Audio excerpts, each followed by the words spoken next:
안녕하세요. 수급포착 세상에 이런 종목이의 조성일 전문가입니다. 네, 오늘은 최근 5개월 동안 외국인과 기관이 서로 간에 정말 치열하게 경쟁을 펼치고 있는, 싸우고 있는 그런 종목 한 가지를 가지고 왔습니다. 차트 먼저 보시면서 말씀을 드릴게요. 제가 하는 종목은 휠라코리아입니다. 아마 최근에도 시장에서 많이 화두가 되는 종목인데 최근 5월 20일 날 87,900원을 주가를 찍은 이후에 오늘까지 무려 약 32% 마이너스가 되고 있는 그런 종목이고, 최근에 계속 55,000원대에서 6만원 이쪽 라인에서 횡보하고 있는 종목입니다. 제가 먼저는 이 종목이 지금 5개월 동안에 왜 이렇게 많이 하락을 했는지에 대해서 이유를 먼저 말씀드리면서 내용을 말씀드릴게요. 주로 하락한 원인은 세 가지가 있는데, 첫 번째로는 최근 2년 반 동안 무려 7배 이상 주가가 올랐던 큰 상승했었기 때문에 그에 따른 단기 피로감, 차익 실현에 대한 욕구가 있었던 것도 사실입니다. 그래서 화면 보시면 특히 2016년도 그렇지만 2017년, 특히 2017년 내내 15,000원, 12,000원 정도, 이 정도 라인에서 있었던 주식이 2018년을 기점으로 했을 때 내내 상승하면서 무려 1년 반 동안 내내 깨지지 않고 상승했던 모습이었고, 그래서 이런 것에 대한 좀 장기 투자자들의 매물이 나왔던 부분이 올해 6월 달부터 좀 나왔던 부분이 있었습니다. 또 두 번째로는 그동안 성장을 많이 했던 휠라 USA 쪽에 있었는데, 과연 이쪽에서 성장이 더 증가할 수 있을 것이냐라는 그런 의문점이 좀 제기가 되면서 성장 둔화 가능성이 좀 제기가 되었고요. 마지막 가장 큰 원인으로는 세 번째입니다. 중국 자회사인 안타스포츠 관련해서 분식 회계 루머가 돌다 보니 이쪽 관련해서 외국인들의 공매도가 무지막지하게 들어왔던 그런 아쉬운 모습이었거든요. 그래서 휠라코리아라는 같은 경우에는 허위사실이다, 이거 유포하는 것에 있게 되면 법적으로 대응하겠다, 이렇게 강경하게 나왔던 그런 일례가 있었습니다.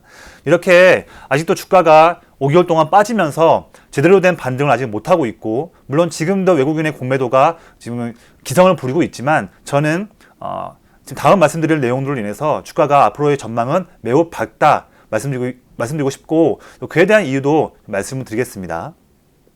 첫 번째로는요, 휠라코리아 같은 경우에는 주 매출의 약 한 75% 정도가 다 해외에서 창출되는 그런 이제 매출 베이스입니다. 그렇기 때문에 국내 의류 기업들보다는 해외 기업들과의 그런 밸류에이션 비교를 통해서 좀 더 주가에 낮냐 비싸냐를 체크할 수 있을 텐데, 현재 화면 보시면 올해 9월달 기준을 봤을 때 빨간색에 있는 휠라코리아가 있고, 자회사인 아큐시네트가 있고, 켈러웨이, 나이키, 아디다스 여러 기업들을 제가 테이블을 준비했는데, 물론 각 기업들마다의 시가총액도 다르고 차이는 좀 있겠지만, 전반적으로 봤을 때 휠라코리아의 내년도, 그러니까 올해가 아니라 2020년 내년도 예상되는 PER이 겨우 11배입니다.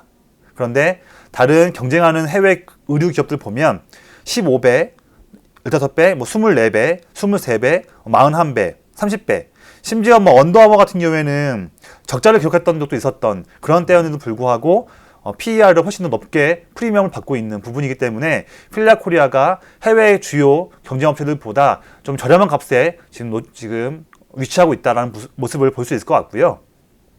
두 번째로는 그 안타스포츠 관련해서 분식회계 루머 때문에 공매도가 더 기승을 부렸던 부분인데, 사실 분식회계 이슈에 대해서 휠라코리아가 정식적으로 조사했더니 사실 무근이다 밝혔습니다. 그랬고, 더 중요한 건 뭐냐면, 정작 분식회계에 노출되어 있는 안타스포츠는 홍콩에 상장되어 있는데요. 이 기업은 이 오늘자 차트를 제가 캡처했는데 내내 상승 추세를 이어가고 있습니다. 오히려 신고점을 갱신하고 있는 모습이고요. 오히려 분식회계하고는 아무 상관이 없는 그런 주가 흐름을 보이고 있습니다. 근데 그럼에도 불구하고 안타스포츠는 좋은데 유독 휠라코리아만 주가만 아쉬운 모습을 보이고 있습니다. 화면에서처럼 이건 현재 지금 올해 9월까지만 내용 나오고 있는 건데, 안타스포츠 회색 그래프는 내내 주가가 올라가고 있는데 불구하고 휠라코리아만 빠지고 있는 그런 정반대의 모습을 보이고 있는 것이죠. 이런 상태에서 이제 휠라코리아에도 충분히 안타스포츠만큼 따라갈 수 있는 그런 또 기회도 볼 수 있겠다 상황이 생각되고 있습니다.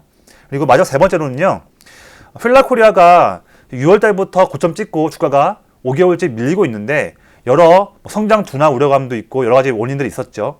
그럼에도 불구하고 국내 증권사에서 추정하고 있는 매출과 영업이익 올해 추정치가 꺾이지 않았습니다.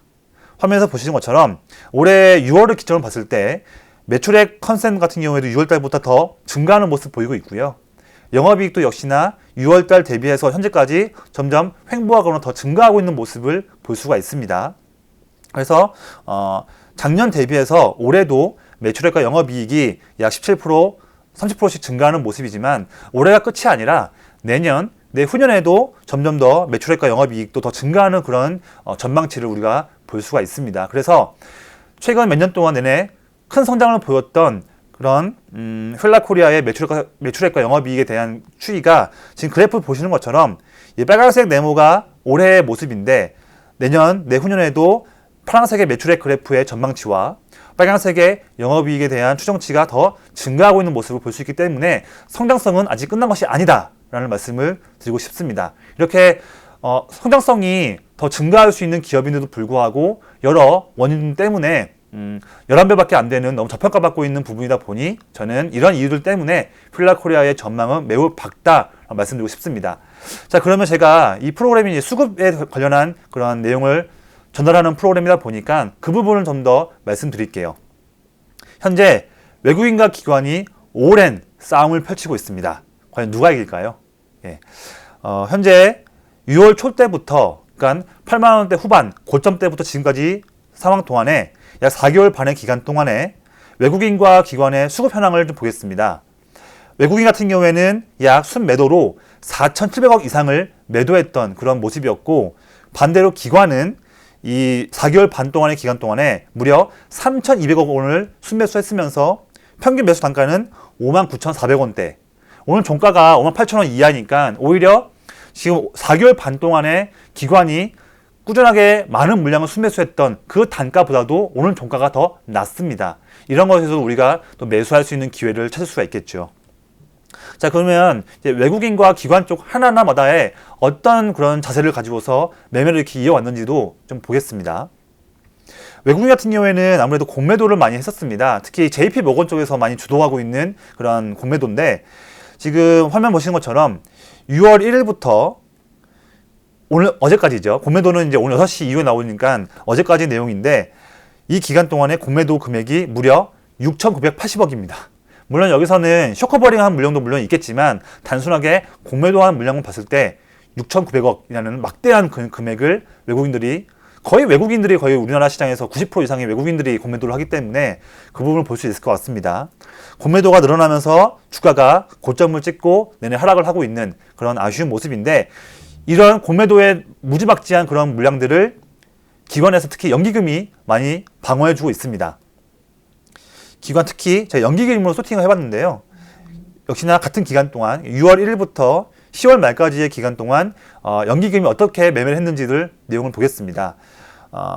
현재 이 빨간색 선 연기금의 누적 순매수량 그래프를 볼 수 있는데요. 내내 꾸준히 순매수량을 물려가면서 현재 약 4개월 반 동안, 약 5개월 동안 무려 연기금이 1,600억 이상을 순매수를 해오면서 주가를 방어한 모습을 볼 수 있습니다. 사실 연기금이 이렇게 꾸준하게 이게 물론 장기 투자를 표방하고 있지만 외국인의 공매도가 이렇게 심함에도 불구하고 꾸준하게 물량을 모아간다는 뜻은, 또 특히나 연기금이 작년 말에는 지분이 6%밖에 안 됐는데 지금은 12%가 넘었거든요. 이렇게 막대한 물량을 사면서 휠라코리아의 주가를 방어하는 것은 비록 지금은 외국인들의 물량으로 인해서 주가가 아쉬운 모습이지만 장기적으로 봤을 때 휠라코리아의 성장성은 끊이지 않았다는 것을 확신하다 보니까 이렇게 크게 베팅을 하고 있는 것이 아닌가 생각이 됩니다.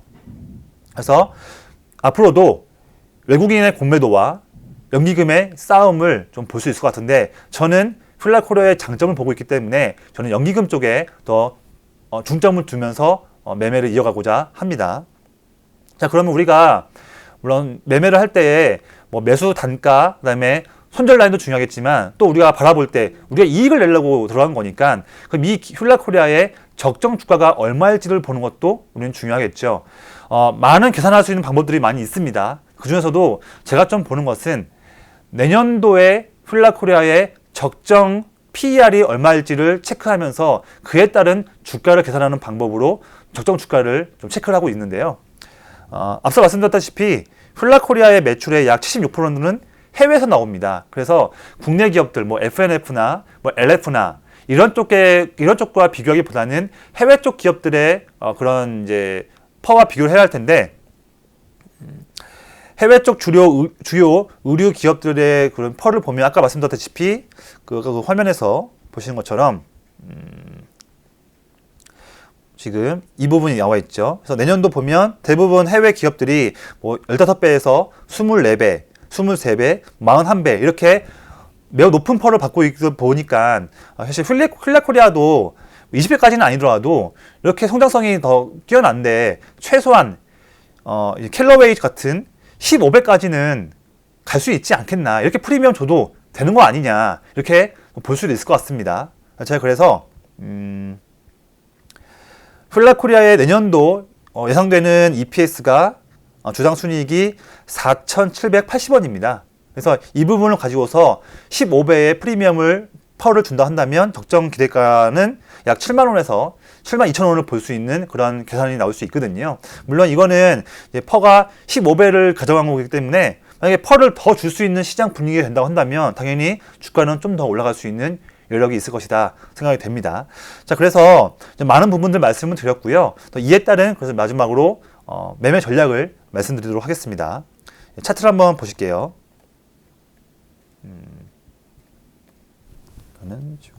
오늘 종가가 지금 오늘 잠시 6만 원을 돌파했다가 다시 한번 JP모건의 공매도로 인해서 주가가 좀 밀렸습니다. 그래서 오늘 57,600원으로 마감되었는데요. 아무래도 최근에 연기금이 방어를 해주는 건 좋지만 차트 측면에서 봤을 때는 이 55,000원 이 라인이 좀 중요한 지지 라인으로 볼 수 있을 것 같습니다. 그래서 현재 매수를 한다고 한다면 여유 있게 보죠. 그래서 55,000원에서 6만원 이 정도 사이에서는 여러 번 분할 매수를 해서 충분히 물량을 이 밴드 내에서는 모아갈 수 있겠다 말씀드리고 싶고요. 아까도 말씀드렸지만 기관이 지금 4개월 반 동안, 오랜 기간 동안 약 3천억 이상을 순매수를 하면서 그 기간 동안에 막대한 금액의 평균 단가가 59,000원 라인이지 않습니까? 제가 좀 검은색 선으로 그어볼게요. 59,000원 라인. 네. 그럼 우리는 지금 이 빨간색 선에서만 물량을 모아가면요, 연기금과 특히 또 기관 쪽에 막대한 금액의 단가보다도 더 낮은 값에서 우리는 안심하고 살 수 있는 그런 기회를 지금 주고 있습니다. 그래서 이 부분을 활용하면 좋을 것 같고요. 만약에 주가가 또 어떤 원인으로 인해서 만약에 더 하락을 한다라고 한다면 우리는 또 위험을 방지해야 되기 때문에 제가 지지 라인으로 그렸던 55,000원 이 라인을 만약에 깬다라고 하면 좀 아쉽지만 물량을 다 정리해서 다시 한번 더 낮은 값에서 살 수 있는 기회를 받을 것 같고요. 주가가 만약에 기관의 매수 세력이 더 세서 다시 한번 6만 원을 돌파하고 주가가 올라간다라고 한다면 1차 목표가로 본다 한다면 이제 제가 선을 그어놓은 65,000원 라인, 올해 9월달 중순에 나왔던 65,000원 라인을 1차 목표가 라인으로 볼 수 있을 것 같고요. 만약에 제가 65,000원을 돌파하게 된다 한다면, 또는 근처에 온다 한다면 다시 한번 제가 방송을 출연해서 또 다음 전략을 말씀드릴 수 있도록 하겠습니다. 물론 이게 퍼 15배를 줬을 때의 적정 라인이 7만원 라인으로 볼 수 있겠지만 우리가 단기적으로 봤었을 때는 그래서 기술적 저항이 65,000원에 있기 때문에 이 부분에 대한 돌파 여부를 제가 한 번 더 말씀드리면서 또 다음 전략을 말씀드리면 좋을 것 같습니다. 자, 그래서 외국인의 공매도와 연기금의 그런 꾸준한 순매수에서 누가 이길지에 대한 부분도 중요할 것이고요. 또 휠라코리아가 이번 3분기 실적뿐만 아니라 4분기에도 얼만큼 이익을 잘 냈을 수 있을지도 좀 중요하기 때문에 이 부분들 더 제가 내용들 업데이트하면서 차후에 한 번 더 말씀드릴 수 있도록 하겠습니다. 네, 감사합니다.